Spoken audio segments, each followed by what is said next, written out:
Good morning and welcome to Cawfeetawk. I wanted to talk to you guys today about the Yahoo parenting blog that I wrote on Monday. Some of you have already read it and commented, so thank you. Some of you haven't read it yet, but you still have the chance. It's on my page. It'll be on the Yahoo homepage today. This blog was the most terrifyingly honest I have ever been in my writing. And for a million reasons. One, because the perception of Michael and I as a couple is that we're perfect. And it's always been that way. Two attractive people who seem to always know how to have a good time, communicate well, seem to be best friends. And he has a very gentle hand in dealing with me, especially because I can be very colorful. But there is no such thing as a perfect relationship.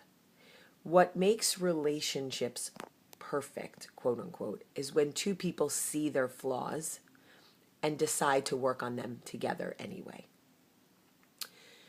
I went through years living a lie, like a bold-faced lie.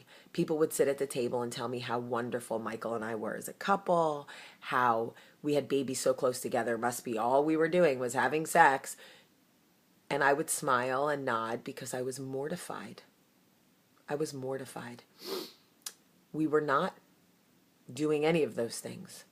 We were co-parenting at best, and I was completely alone for the first time in my life. I felt like I had nobody to talk to, nobody who could understand. There's such a stigma attached to certain things in relationships, and a woman wanting sex or a woman needing more from the father of her children is so frowned upon. And anytime I tried to talk to anyone, people would poo-poo it and say, it's natural, it's normal, the babies are young, it'll get better. And I kept thinking, when? When does it get better? I'm all alone. He doesn't even look at me.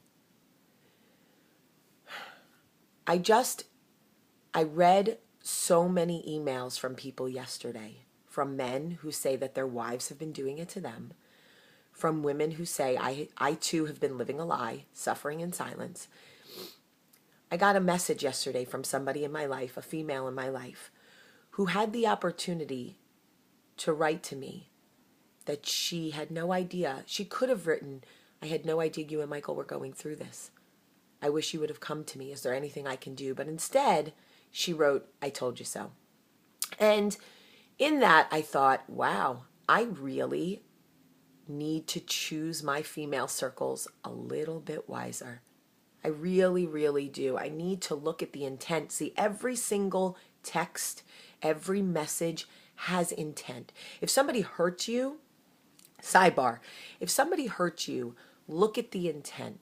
Was that person intending to hurt you? If not, you need to extend grace and forgiveness. Because if somebody loves you and they hurt you, but there was no malintent behind it, you need to acknowledge that.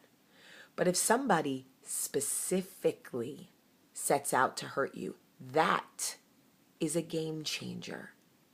And if you're going to change the game with me, you better pad up, because it's a whole different game. Back to what I was talking about.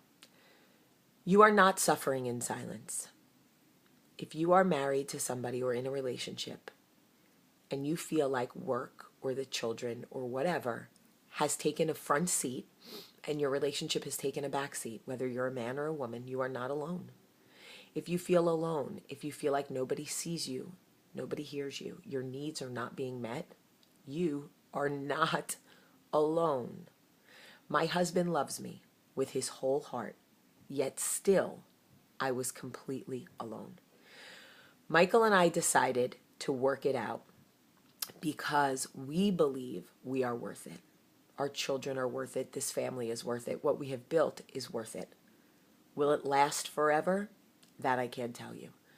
But right now, we are trying the best we can. The point of me sharing this was not because I needed anyone to tell me they told me so. Not for anyone to pass judgment on what the cross is on my back. But because I needed other women, especially. I know there are men out there going through the same thing, but there's such a stigma that it's always the men that want sex and the women rejecting them and this, that, and the other. And guess what? It's not. Women are feeling, breathing, needing creatures.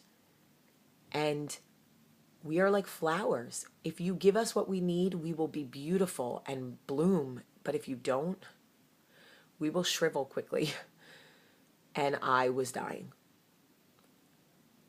I want other women to know, if you feel neglected, if you feel like you're not being heard, you are. Because you are not alone. I am right here. I went through the same thing. I read every email and every comment. If you know someone who's going through this at home, extend something to them. Say, listen, it really isn't my business, but I can imagine how lonely that must feel. If you need to talk, I'm here.